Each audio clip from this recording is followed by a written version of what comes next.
Welcome to Moldova Security Forum to discuss about hybrid threats and especially to discuss how could we respond, lesson learned from Moldova. We are very interested in the topic on strategic communication. It's quite new for the Republic of Moldova, and we want to understand what really works and not, what is the experience, and of course to look on the European Union experience. I will start with the first question regarding the what are the top 3 structural changes that most reduce a country's foreign interference and manipulations of information. From the East StratCom point of view, you are representing at Moldova Security Forum. Thank you for this opportunity and for the invitation. Being back on your question, I would say the first point is to be able to sensibilize the population about the issue. Because actually it works like a vaccine, meaning that the more the population is immune against these threats, the more they're going to be able to defend themselves. We have to teach the people that something that everybody knows, like someone come up in the streets and tell you, hey, I got a good story, I got a good narrative to tell you, you can come and trust me.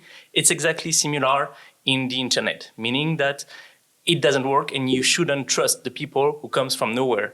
So when we see some random account or some random media that no one knows just appearing, there must be a red flag signal in the mind of the people. And how do we do that? So we train the population thanks to collaboration with education programs, thanks to the media, thanks to the civil society, basically, to make sure that we get the proper answer to that. That was the first point. And population mindset of the people is the first barrier and fortress that we need to build on that. Second point will be to have the proper system to answer to these threats. And when I mean system, it's about human resources, it's about tools, it's about capabilities and partners. To make sure that it works, we need to have this cross-institution task force or coordination cell which going to be able to oversee around the different field of that, where are the threats. And especially by doing what we call a red teaming exercise, which is being in the mindset of the adversary, of, let's say, the bad guys, because they use opportunities that we have among the population, and we need to find out what's going to be the next move. Then it helps not just to answer in a tit-for-tat strategy, meaning they hurt us, we answer, but to foresight a bit the situation on that. Also, we need to find the right people to do that. Absolutely. It's not easy at all because there is a confusion and a mistake sometimes. When we say strategic communication, we just see communication into that. But it's not only about communication. Communication is just one part of that. It's more broad than that. There is different word to call that according to the countries or organization. We talk about cognitive warfare, information integrity, different field that helps to answer to these threats. We shouldn't forget that strategic communication is a word which comes from the military. So what we're facing is basically military operation on the other side. And we cannot answer just with communication. We must have a proper answer to that, which needs the proper human resources for that. And the last point I would say is a legislative framework. Make sure that we have the ability to answer to this threat and to increase the cost of those perpetrating this. This is basically became a business. Disinformation is a business. There is proper companies that are used to do that. And we need to let them know that those conducting those actions, they will be fined. They will be earned and they will be blamed for what they do. That it cannot be unpunished that. As the response to the full spectrum of hybrid threats, Republic of Moldova created 2 years ago Center for Strategic Communication and Combating Disinformation. It's quite new for us, even we can find this as a tool to respond to disinformation and propaganda years ago in our defense strategy, in the security strategy. From your professional point of view, what do we need to institutionalize strategic communications? It's budget, mandates, human resources, as you said. What exactly we need to do?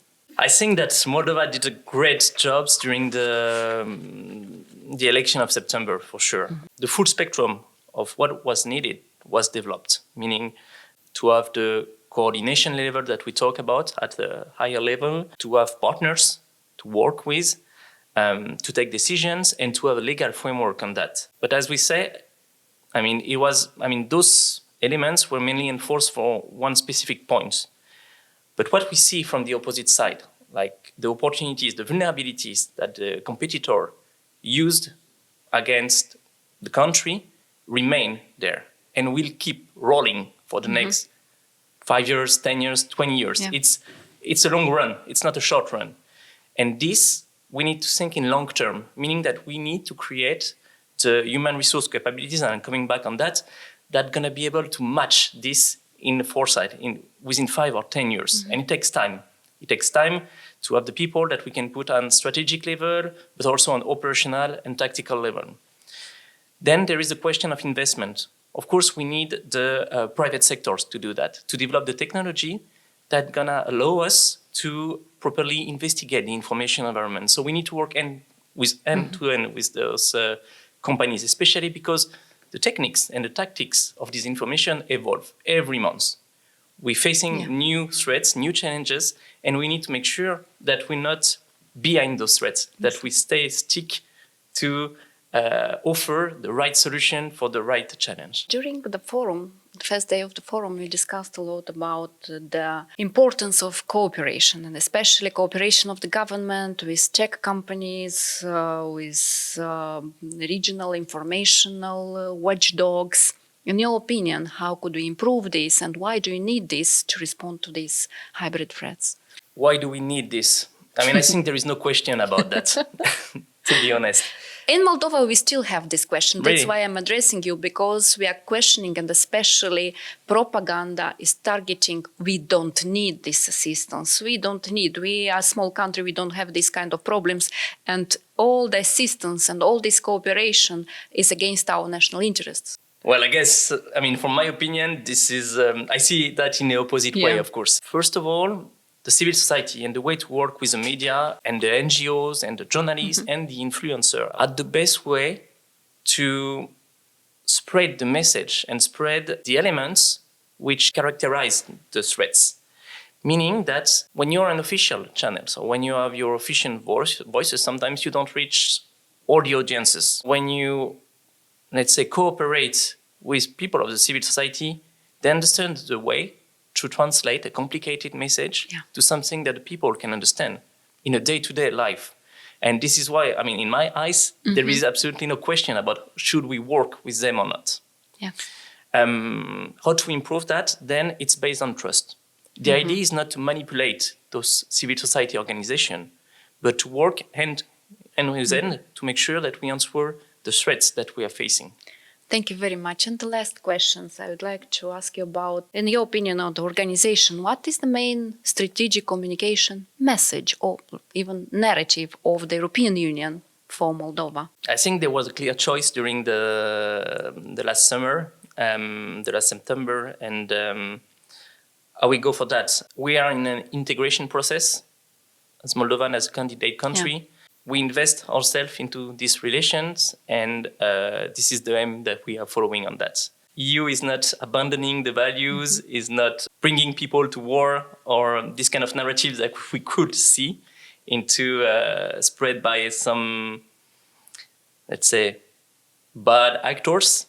But it's basically an idea of peace and prosperity.